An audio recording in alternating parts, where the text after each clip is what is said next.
Halo guys, mari kita bahas materi selanjutnya. Kita akan mempelajari dalam fisika kira-kira apa aja sih yang bisa kita amati, apa aja sih yang bisa kita ukur. Kita akan berkenalan dengan namanya besaran pokok dan besaran turunan. Jadi pada dasarnya eksperimen ataupun observasi itu kita sedang melakukan yang namanya pengukuran ya. Kita melakukan suatu pengukuran yang dimana kita akan menghasilkan dalam bentuk angka dan kita bisa melihat hubungan antara angka-angka tersebut.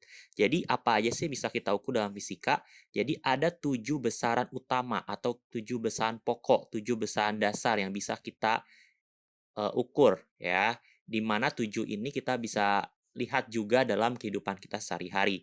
Yang paling, kalian bisa kenali dengan mudah yaitu yang pertama adalah waktu ya, kita bisa mengukur waktu, kita bisa mengukur waktu dari seorang pelari yang sedang berlari. Kita bisa mengukur, waktu yang diperlukan untuk memasak air ataupun waktu yang diperlukan untuk suatu mesin bekerja, itu semua adalah waktu. Di mana waktu itu menggunakan satuan yang namanya satuan internasional. Yang di sebelah sini adalah satuan internasional atau kita sebut sebagai SI, itu merupakan satuan yang, ditetapkan untuk digunakan di seluruh dunia atau internasional. Meskipun ada beberapa negara seperti Amerika yang menggunakan, satuan lain, tapi ini satuan dasar pokok internasional yang ditetapkan sebagai satuan untuk semua, dalam dunia gitu ya. Nah, adapun lambangnya adalah S ya, S ini menggambarkan second ya, dalam bahasa Inggris itu adalah Indonesianya detik. Nah, besaran kedua adalah panjang. Tentu kita sudah sering menggunakan pengukuran panjang. Kita di SD belajar bagaimana kita mengukur panjang menggunakan penggaris. Ataupun ketika kalian ingin membuat baju, kita menggunakan meteran khusus untuk pakaian. Ataupun dalam ilmu-ilmu teknik sipil, kalian nanti akan belajar ternyata menggunakan pengukuran panjang untuk mengukur luas tanah ataupun bangunan dan lain-lain. Dengan satuannya adalah meter ya, dengan lambangnya adalah M. Nah, berikutnya yang bisa kita ukur adalah massa ya. Ingat, massa itu mungkin konsepnya agak sedikit tertukar dengan berat dalam kehidupan sehari-hari. Kalau kalian bilang, "Saya pakai timbangan, saya mengukur berat." Ternyata dalam konsep fisika itu sedikit keliru. Yang kalian ukur bukanlah berat tetapi namanya massa ya. Nanti kita akan pelajari apa bedanya antara massa dan berat. Nah, massa ini kita ukur dalam satuan kilogram atau kg.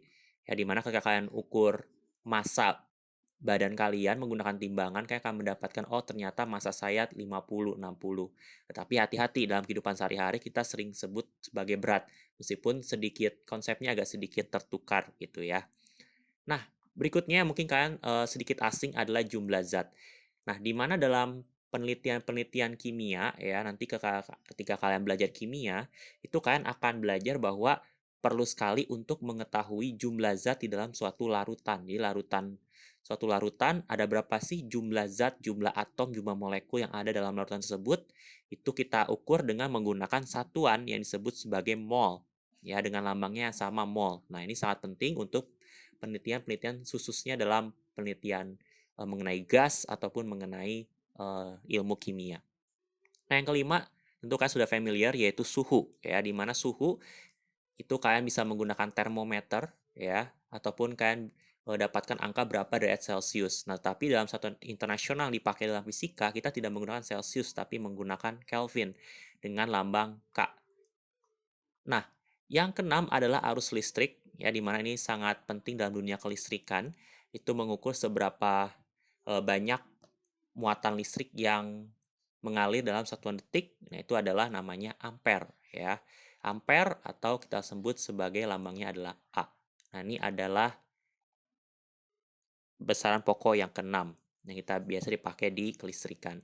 Dan yang terakhir adalah intensitas cahaya, di mana kita mengukur seberapa banyak energi cahaya yang dimiliki itu berhubungan sama intensitas nanti ya. Nah, itu biasa dipakai misalnya dalam pemanfaatan energi cahaya, misalnya dalam penggunaan panel surya. Itu penting sekali untuk mengetahui berapa banyak intensitas cahaya yang masuk. Itu dengan satuannya yang disebut sebagai kandela atau lambangnya adalah CD atau kandela dalam bahasa Inggris. Nah, selain 7 besaran pokok ini, itu tidak dibatasi, oh berarti hanya 7 ini doang yang bisa kita ukur, tidak. Tetapi ada juga yang namanya besaran turunan. Nah, apa sih besaran turunan itu? Besaran turunan itu adalah besaran yang menggunakan beberapa besaran pokok.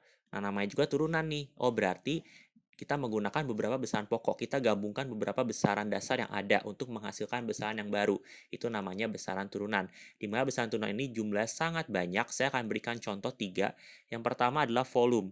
Ya, kita mengukur volume, misalnya volume dari bak mandi, volume dari tabung kerucut. Itu kalian sudah belajar di SD. Itu menggunakan hasil perkalian 3 satuan panjang, ya, atau meter pangkat 3.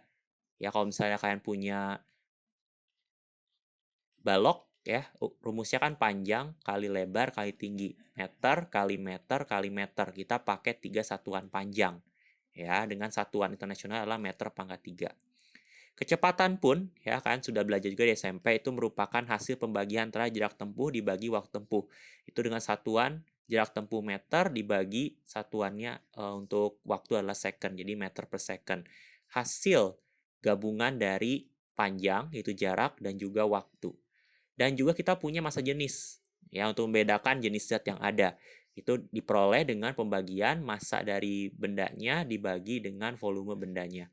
Massa benda berhubungan sama kilogram, volume benda tadi sudah dijelaskan, itu gabungan dari 3 satuan panjang. Nah, banyak sekali besaran-besaran turunan yang akan ada, tetapi yang perlu kalian pahami bahwa besaran pokok cuma ada 7 yang tadi, ya. Ini adalah 7 besaran pokok yang tadi, ya. Besaran tujuan pokok yang tadi. Nah, sekarang itu bisa digunakan untuk beberapa besaran turunan untuk menghasilkan besaran yang baru. Terima kasih untuk telah menonton video ini. Jangan lupa like, comment, and subscribe. Thank you.